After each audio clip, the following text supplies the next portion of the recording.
A wonderful time of the Muslim year. This is really the Feast of Eid is tomorrow. You know, this is the end of Ramadan. The fast is over. At 3:15 in the middle of the night, you can hear the adhan, the call to prayer, you know, come to prayer, come to prayer. Prayer is better than sleep type stuff. Come to success. From about 10 different mosques. And it resonates. And if we're not asleep, which we're almost never asleep at 3 a.m., since we stay up very late, it's quite beautiful and wonderful to hear. So the nature of this class was to explore the quality of aloneness and the whole aspect of being alone with the alone. And I'll start with the invocation here, and any minute here we'll just have the invocation. But I wanted to do it in several different ways.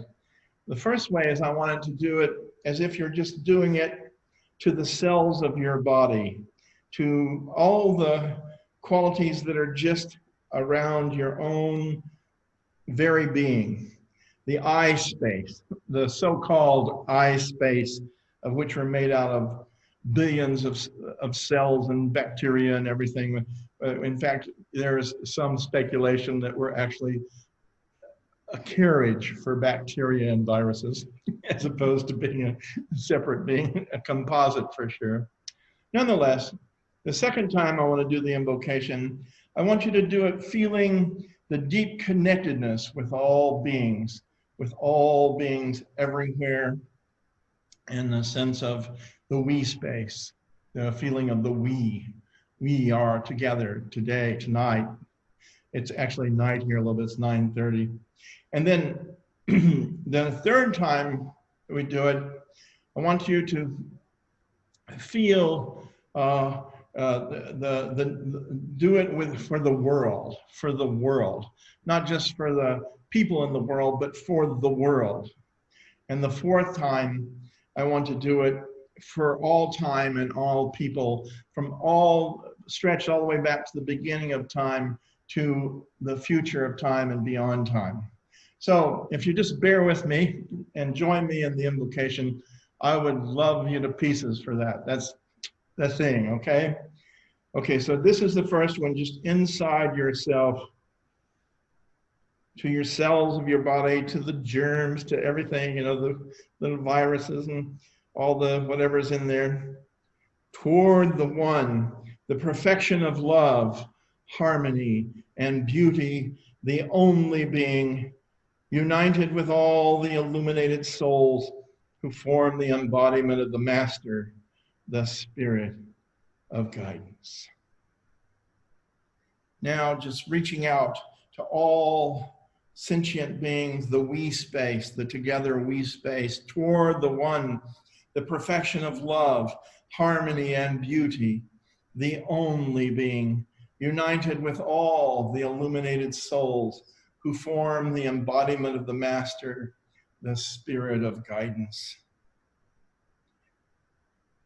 And the third time, doing it for the world, for all aspects of form, all qualities of form, all solid substance, all beings that are out of solid substance, all worlds, toward the one, the perfection of love, harmony, and beauty, the only being, united with all the illuminated souls who form the embodiment of the Master, the Spirit of guidance.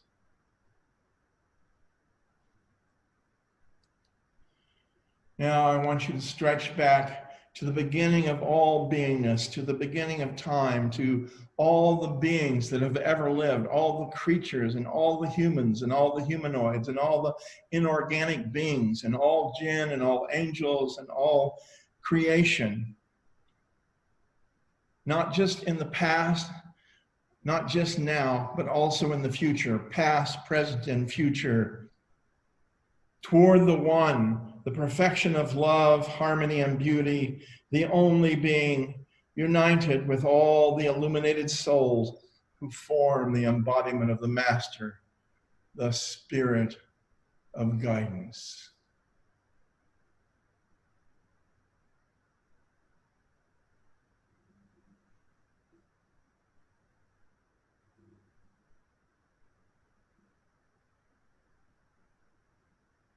Now, I just want you to intone who 3 times with me.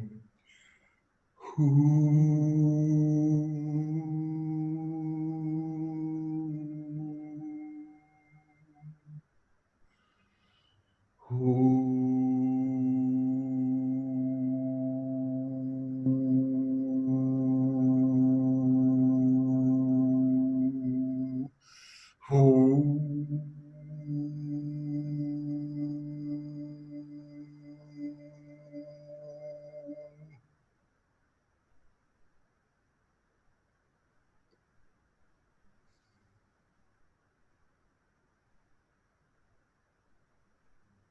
MashaAllah, in this holy presence, in that holy month of Ramadan, in this sacred time of humanity lost in this coronavirus, in this entire thing. A lot of times we use the toward the one as like a very big sort of thing, but we don't do the united with all part. And so a long time ago, I used to have people hold hands. This is when I first started leading a long time ago. I'd have them hold hands, and we would breathe in toward the one. And then we would breathe out, united with all. And when we're united with all, you feel that circle that you were holding hands with. So now I want everyone to just pretend to make real as possible that feeling of divine touch, and breathe with me a few times toward the one. Inhale, united with all. Toward the one, united with all. Toward the one, united with all. Toward the one, united with all. Toward the one, united with all. Toward the one, united with all. Toward the one, united with all. Toward the one, united with all. Toward the one, united with all. Toward the one, united with all. Toward the one, united with all. Toward the one, united with all. Toward the one, united with all.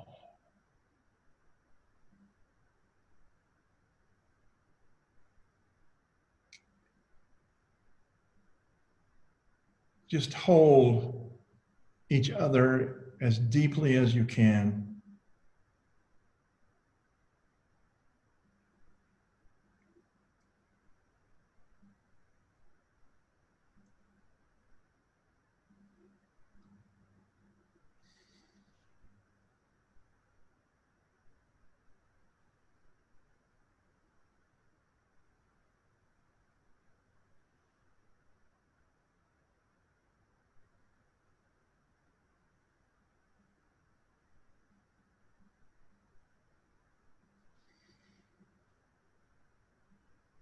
Amen.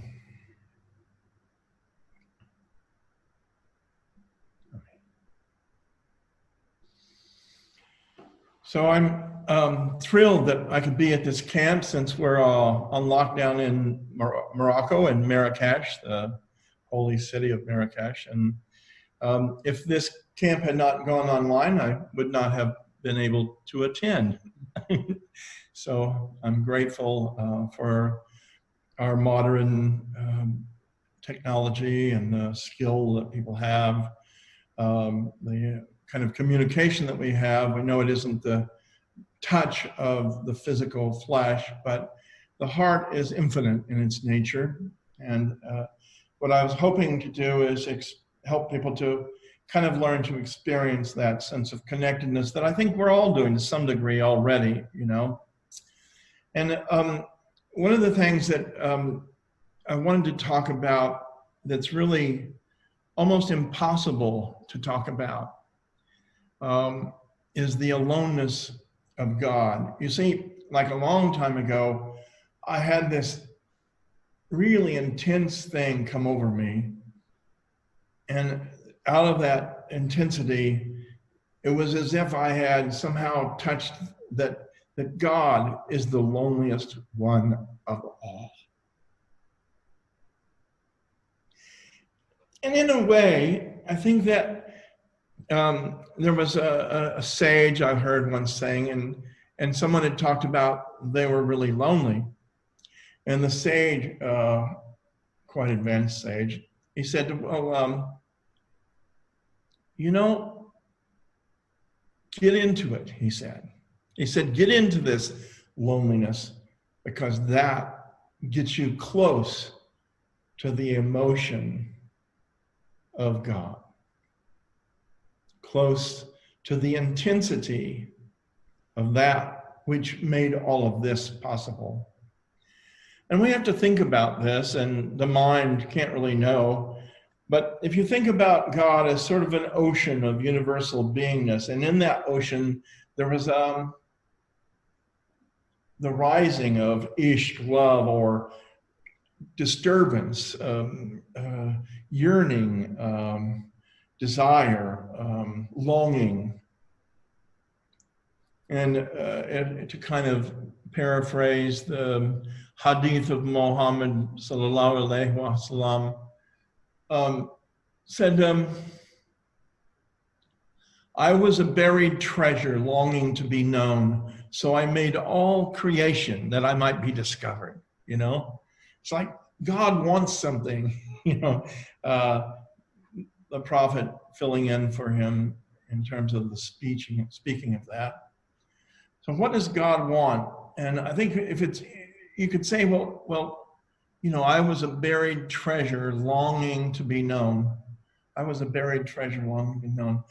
So is not our problem almost the same as God, that we want to know who are we and where we're going and what this is all about? And if there's not two, then how does there ever be any perspective? So there's three ideas of God that I've heard, like the three faces. And the first face of God, one thinks about God as the only being, you know. You think of God in first person perspective. God is the only being. So there you have the non-dualist. I mean, the only the self abides. There's only that. Tatwam asi. Like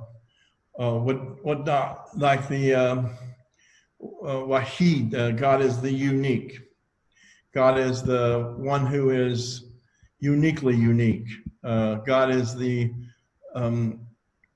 one only existence. One all only, the one all only. And in that, once in a while, you get a human being that falls into that state or that maqam, that place. And you get all kinds of interesting statements that come out of that. Al-Halaj, may God be pleased with him, said, Ana al-Haq, I'm the truth. It got him in a lot of trouble. When you start saying I'm God or I'm Jesus or I'm the truth, it's true, but you can't tell anybody very much or they start getting really disturbed. So then you have Jesus, of course, and Jesus said, I'm the way and the truth and the life and the light of mankind, and no one cometh to the Father save through me. So that's kind of up there, I'm the way, the truth, the light, it's like, I believe the Jewish fathers were very upset about that. And also claimed other powers like the forgiveness of sins, supposedly, or they were projected on him as, and then you had, the Prophet Muhammad sallallahu alaihi wasallam said, before the universe was made, God and I ate alone. That was a pretty, God and me ate alone before all creation. It's kind of interesting, that's a pretty kind of statement of coming from that place of there's only God. And when we say La ilaha illallah, La ilaha illallah, basically we're saying there is no reality that arises outside the context of this one being, So from a certain perspective, we are God, okay? That first person perspective, I might say. But that's can be kind of sort of a limited perspective. And then there's the perspective of I and thou, like lover and beloved, like two, the biurnal, nature of existence, So in this perspective of God, creation and God are like sort of eternally separate. And this is very much our Western religions. And they put God and creation separate, and, creation exists because of God, and so on and so forth. And yet, it's almost like you can never earn godhood. We're always kind of lower than worms, so to speak, or something like that. Sinners, eternally contaminated and saved only by salvation, and so on and so forth. And the interesting thing about this perspective, though, is the two. There is the arising of the understanding of two. So the lover and beloved can dance together. And in that kind of place of becomingness, it's like we're not a done deal. In this biurnal perspective, we need to polish our hearts. We need to, get over ourselves. We need to shrink our ego or mature our ego or clean up, wake up, and grow up, as some of the people are talking about now. That's a pretty good statement. So there's a kind of effortfulness. Inayat Khan talked about, the perfection of the personality and the cultivation of the personality, and just, becoming more peaceful, better people, kinder, more compassionate, more real. More real is what I would say. We want to be a lot more real. So the second person perspective has a lot of limitation because we're always like, but it's only in the second person perception that we kind of get to dance with the Creator in a certain sense, that our remembrance, it says in the Quran, it says, I remember those who remember me. I remember those who remember me.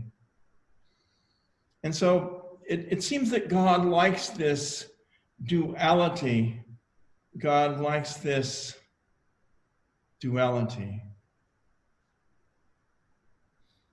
And so then,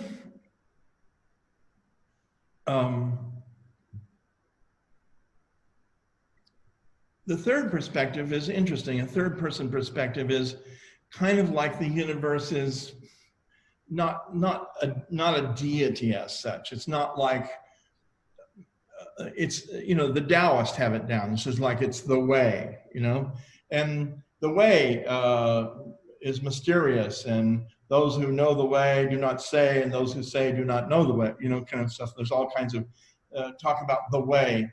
And it's more like God is this mysterious movement in the nature of, and to connect with that is to be in the flow, so to speak, you might say, Each one of these perspectives has something on it. The third perspective, what's good about that, is that you don't find people saying, I'm going to kill you because you don't believe in the Tao. Like nobody does that, Nobody forms that kind of heavy role base, It's like, you don't believe in the Tao, I think we have to kill you. Second person perspective, there's a lot of human like jealousy and all this stuff about, my God's better than your God and my way is better than your way and you're not the real way, and because you don't have the real way, then we have to fight against you or not believe in you. And then the non-dual perspective is like, we don't have to struggle, we're already there, we're free already. The soul is fundamentally free. It's true, the soul is fundamentally free. And so each one of these perspectives have something, but you have to think, maybe God is beyond these simple ideas, but includes, but also somehow transcends these three perspectives, you see. So I used to have a poetry club with a bunch of friends, Ayesha and Scott P. Headland, and a bunch of them. And one time, I believe Ayesha wrote out the permutations on one, all, only one, only one. It was pretty interesting. It kind of grabbed my heart in a big way. We're the all, we're the only, and we're the one. We're all of these. And so I thought maybe it would be good if we did a practice, a kind of meditative practice. And this is a kind of zikr it's very helpful in the sense that it helps to quiet the mind, but also open the heart. And it's simple. And what it is we do 11 Allahs, and then we do one inhale and exhale. And in that exhalation and inhalation after the 11 Allahs, you just totally relax and be in a place of deep surrender, almost like giving up. A long time ago, I was doing a retreat. I was, young, I was 21. I thought, well, why should anyone wait to become enlightened? It sounds like such a pleasant state. They talk about like almost no suffering and that kind of stuff, So I built this little hut in the back of this place I was living, and I crawled in there as much as I could. I did as much meditation as I could. Went on and on and on and on.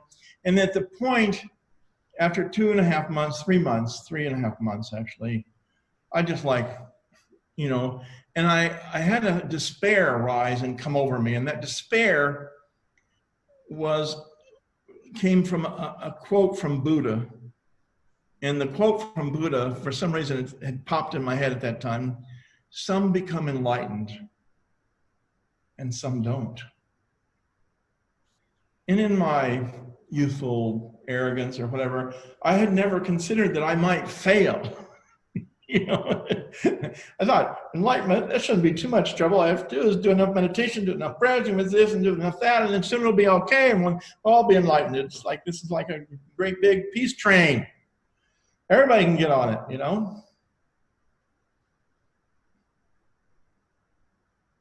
So in that moment of kind of giving up, that's when something took over. And the mantra was no longer being done by me.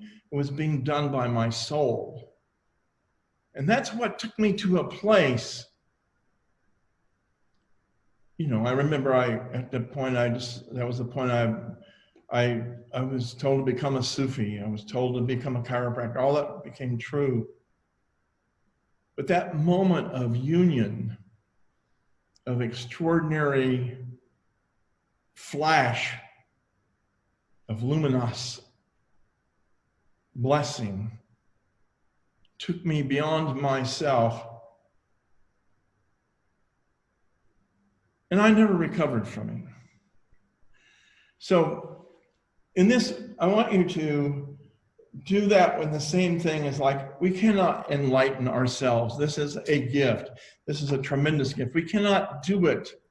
You can't do it. There's nothing, you can't buy your way into heaven, or be abstinent, or not eat, or starve yourself, or where you live, or money, food, sex, shelter. You can't, be born into a noble family of Brahmins or something like that. It's not going to get it to you. It doesn't work that way. But we can love back the loneliest one of all.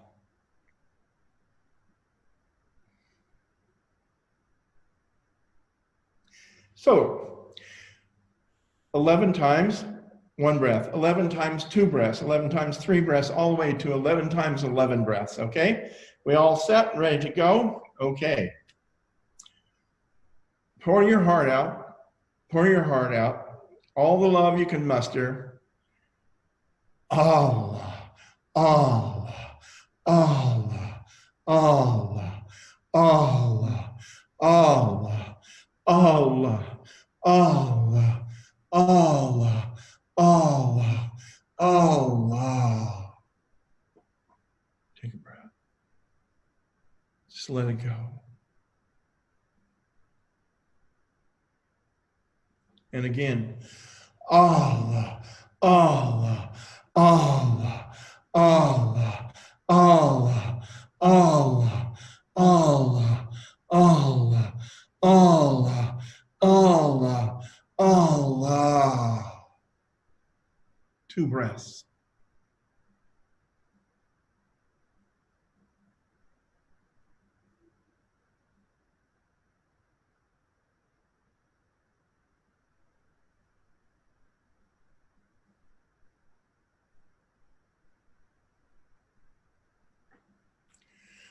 Allah, Allah, Allah, Allah, Allah, Allah, Allah, Allah, Allah, Allah, Allah.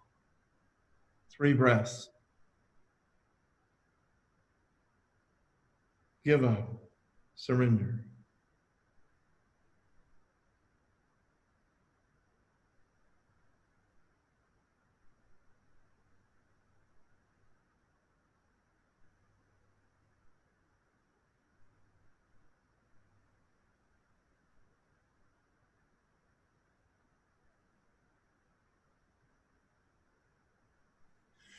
Allah, Allah, Allah, Allah, Allah, Allah, Allah, Allah, Allah, Allah, Allah.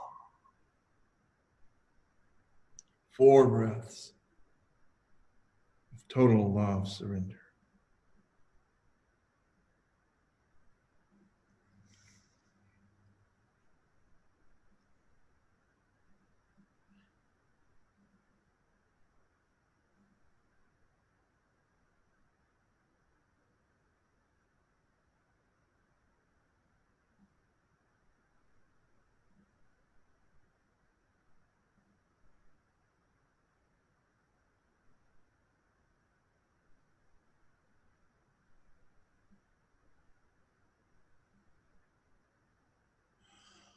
Allah, Allah, Allah, Allah, Allah, Allah, Allah, Allah, Allah, Allah, Allah.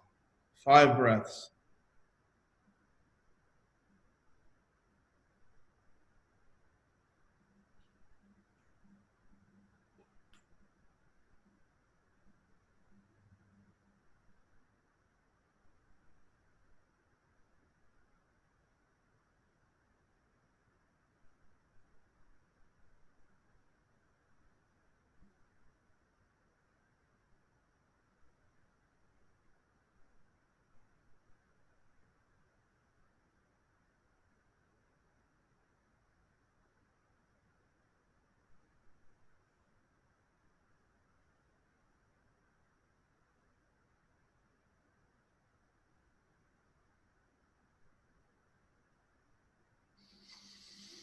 Allah, Allah, Allah, Allah, Allah, Allah, Allah, Allah, Allah, Allah, Allah.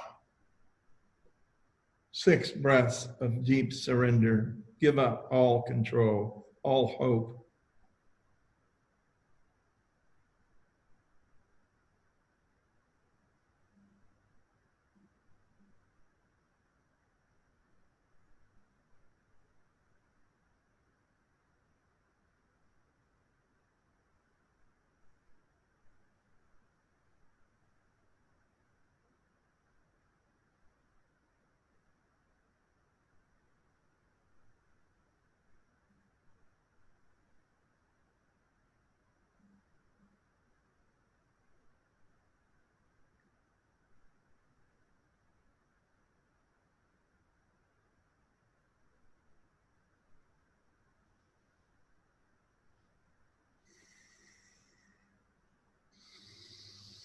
Allah, Allah, Allah, Allah, Allah, Allah, Allah, Allah, Allah, Allah, Allah. 7 breaths.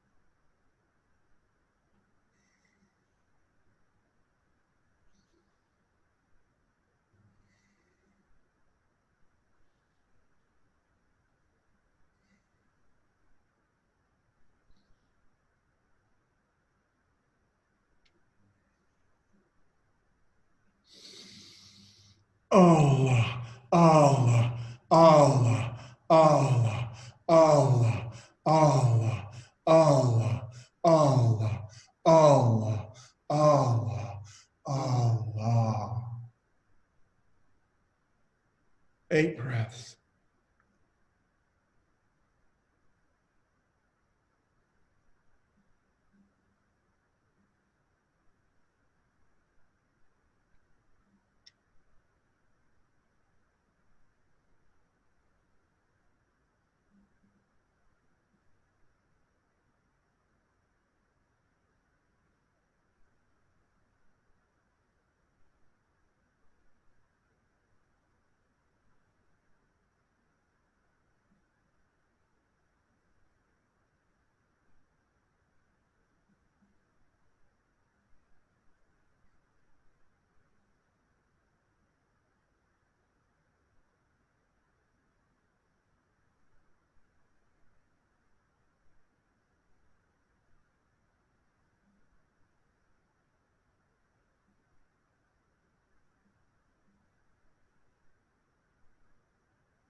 Allah, Allah, Allah, Allah, Allah, Allah, Allah, Allah, Allah, Allah, Allah.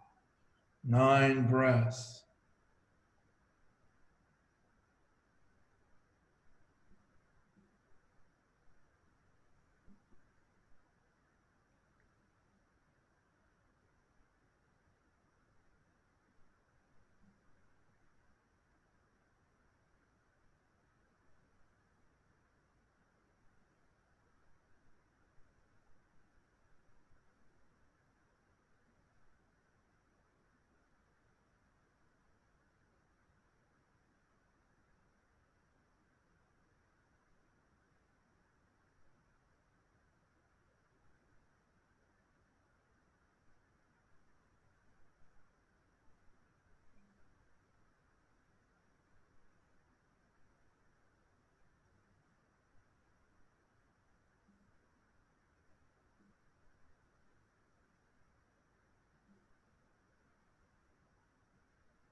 Allah, Allah, Allah, Allah, Allah, Allah, Allah, Allah, Allah, Allah, Allah. 10 breaths, all the love, surrender.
Allah, Allah, Allah, Allah, Allah, Allah, Allah, Allah, Allah, Allah, Allah.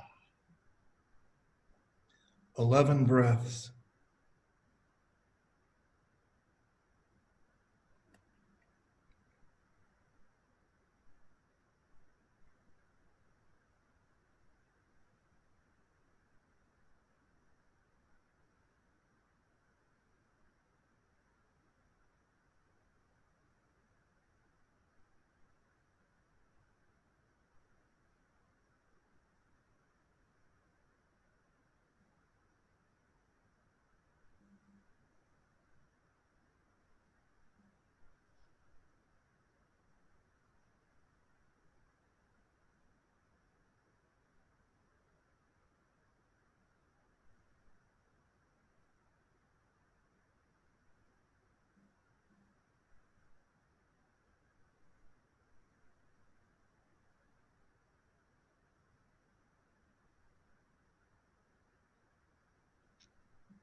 Ameen.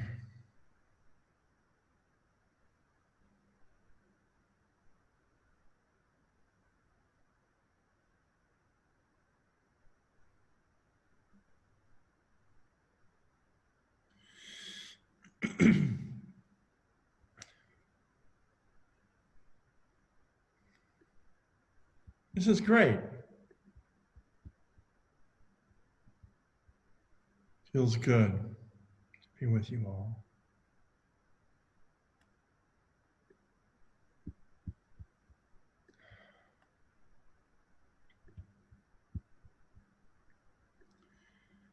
So, Ibn Arabi, he was a poet. He was one of the greatest Sufis ever known, I guess. You know, he wrote volumes of stuff. I think he wrote volumes and treatises on Sufism, which I think almost all of them have been lost, you know. First time I came to Morocco was back in 2020, I believe. 2002, 1, not 20. Before 9/11, the summer before 9/11. And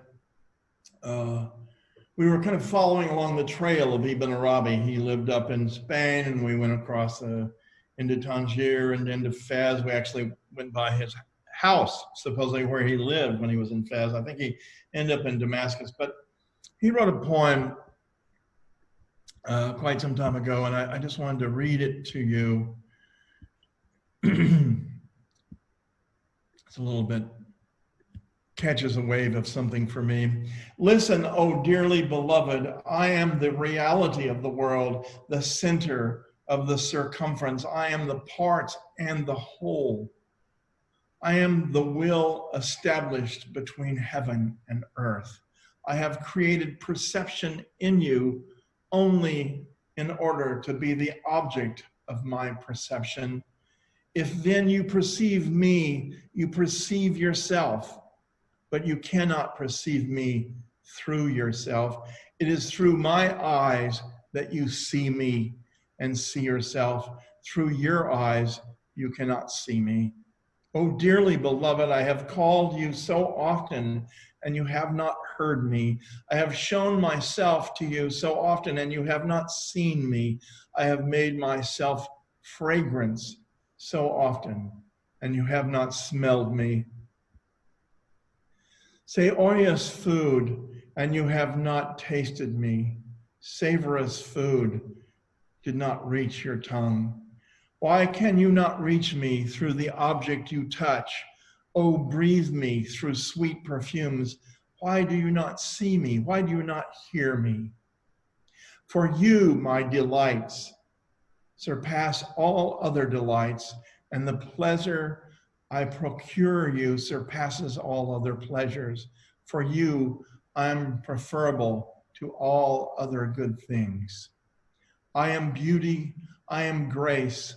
Love me alone. Love yourself in me alone. Attach yourself to me, for no one is more inward than I. Others love you for their own sakes, but I love you for yourself, and you flee from me. You flee from me. Oh, dearly beloved, you cannot treat me fairly, for if you approach me, it is because I have approached you. I am nearer to you than yourself, than your soul, than your breath. Who among creatures would treat you as I do? I am jealous of you over you. I want you to belong to no other, not even to yourself. Be mine. Be for me as you are in me, though you are not even aware of it. Dearly beloved, let us go toward union. And if we find the road that leads to separation, we will destroy separation. Let us go hand in hand. Let us enter the presence of truth. Let it be our judge and imprint its seal upon our union forever.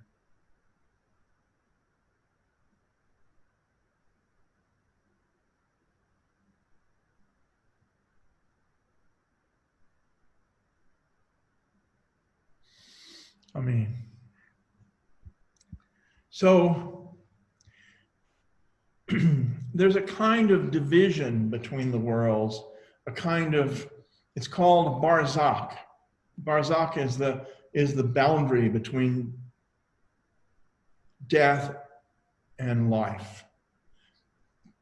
Barzakh is the boundary that it's almost like nothing of the other side can be connected to this side, and yet it is. There's a playground there called Herkalia. That's our playground for all eternity. We have these camps, we have these gatherings, we dance, we hold each other's hands. This is all preparation for something far more vast and bigger than we could ever even dream. And yet, we're so happy to hold each other's hands, to hug each other, to give each other the physical love of connectedness, to share our breath and our heartbeats in the rhythm of the zikrs and the dances, in the rhythm and melody that strikes all our souls to pieces. 38 years we've been gathering like this, and I'm so happy we can keep this beautiful rhythm, even if this way.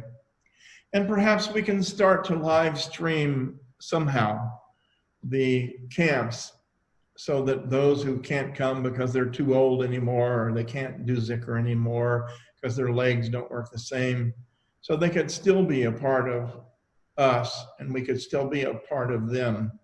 So I'm actually very grateful for all of this becomingness and the quality that I can sit in Marakesh and sit with you in soft-bed and sacred conversation and enjoy our companionship that has kept us so close all these years. So I remember now all of the beautiful faces and the many people that have been with us and danced with us, Kabir and all the beautiful teachers we've had, the ones that have come and gone, even back to Krishna Das Chisti, who passed away some years back. And of course, we're still breathing the beauty of the breath of Inayat Khan and Murshid Samuel Lewis and Pir Moinuddin. And just some of his teachings are published in a beautiful way. And I'm grateful to be part of this stream, this incredible stream, this lineage stream that surrounds us and gives us a sense of deep meaningfulness in our life, you know. So I thank you all for coming to this virtual camp, and I thought it would be a way that I could come. Greed brought me here. I could be here too, you know. Oh, they're not going to have camp this year. Oh, well, we can do it online and I can come. It was going to be difficult and impossible. We couldn't afford it. Ajita's father passed away, so we had to go home and bury him and have his funeral, and that cost money and time and everything. And so it looked hard that we could come to camp this year. So I wanted to finish with a little story, if I can find where I put it here, about Krishna. Just a little story. You know, if you guys haven't read The Rejected Avatar by Murshid Samuel Lewis, please read that extraordinary poem about Krishna. It was really, really quite lovely. I have to find it here. Hold on, patience. Oh yeah, that made me forget something. I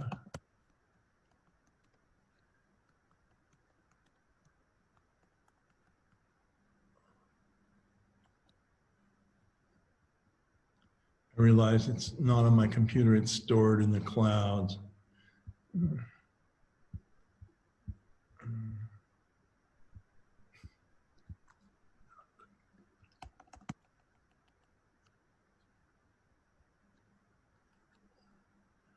It's a story I heard about Krishna a long time ago.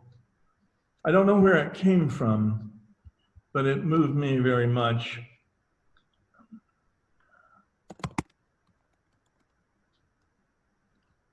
And so I thought, well, maybe I would read it tonight.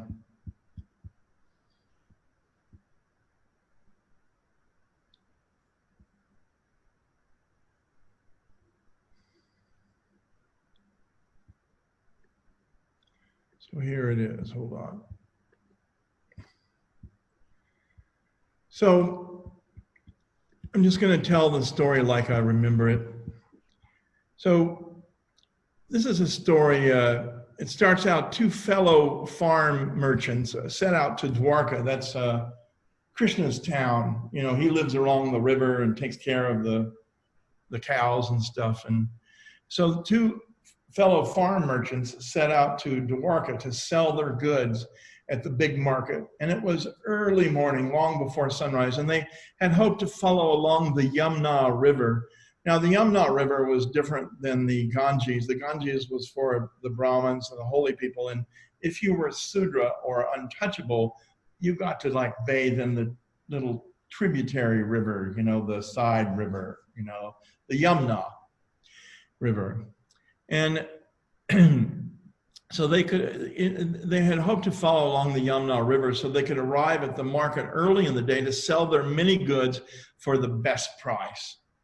And as they had gotten a slow start that day and they began to tire a bit. And at this time they came to a turn in the road where the main road diverted away from the Yamuna River.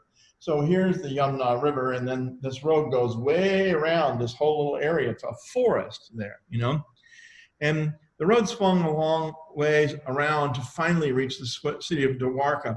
Yet one of the merchants saw a small secluded path continuing to run along the riverbank. And he knew that the river ran by Dwarka, the city they were going to.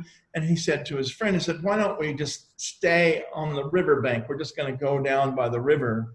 We're just going to go stay by the riverbank and go by the river. And his friend argued with him. He said, there's a kind of a dark being that's lived down there, this dark skinned being that lives in there. And some people think he's a demon or something like that, you know, and he argued with him for a while, but finally they eventually agreed to take him to stick to the river path and go along the river.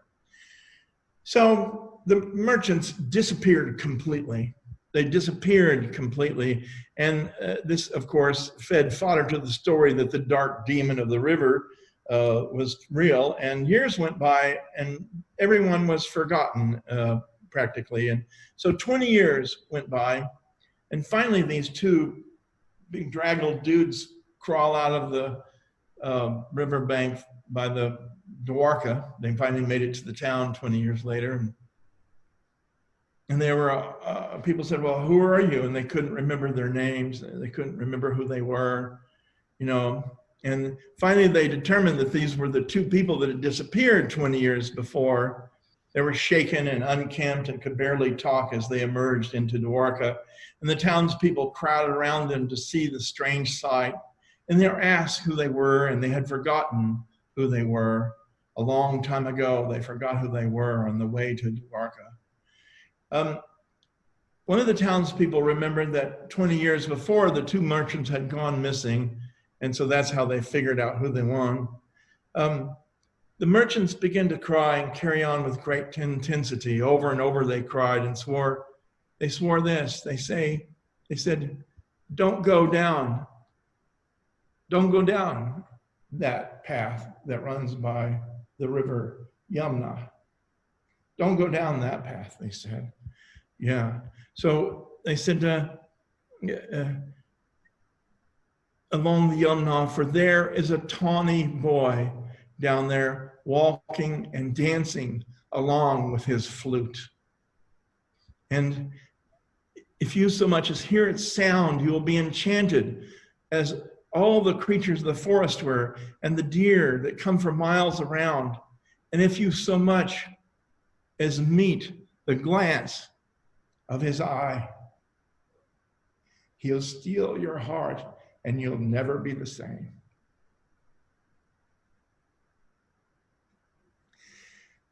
I watched Sunseed a long time ago, and it was pretty interesting. There was a glint in Merchant Sam's eye. There was a glint there. Thank God, because I've never been the same. Never been the same. Well, thank you so much for coming to class. If there's any mild questions of any sort, I'd be, of course, happy to answer them, but I don't have any thing more I wanted to present today. I'm just happy and rapt with the attention that you've given me. I'm grateful to spend this little bit of time in Darshan with the Infinite One. So I just could have everyone send Yafata a few times, and we can close up CHAP if there's no questions or anything. And like I'm looking at the feed. Yeah, doesn't look like anybody's asking questions. They're all stunned. That's good. Yeah. Oh, good. Peace and love to you all. We'll see you at Zicker in a few hours, okay? Few hours. Wait a second. How's Morocco? Says Akbar and Jesse. Well, you know, Morocco is an incredible place. Everybody has been living inside, and it's a very friendly, warm, huggy, kissy place. And they're all walking around with masks, and they're all kind of stunned. There's a lot of begging going on the side because, you know, people don't have, you know, it's like there's a lot of the economic fears, but there is no COVID here. You know, only less than 200 people have died, and it's a very musical place. I went out on the streets one day, and there was a street musician with some kind of musical instrument that had 3 strings to it, and he was playing and singing so incredibly, you know. And the thing that's incredible about Morocco is the artisanship. Everything has tremendous beauty and just little details of design that are so different than the West. And so, you know, like you can see, this is the living room, you know, and then you can see up here, you can see all of that sort of work. And then, you know, the lamp there, you know, and the mirror there, you know, and everything's kind of just has total design and tiles, and you know, this place has a swimming pool in the living room, and you know, it's incredible. It's incredible, and yet the people here, I wanted to spend more time with the people, but we're just here alone together. Yeah, so thank you so much. I'm so happy to spend time, and we'll see you at Zicker in a couple of hours, okay? So have a nice food, I guess, time. I think we'll eat too. Bye-bye, see you later. Ya Fatah, Ya Fatah, Ya Fatah.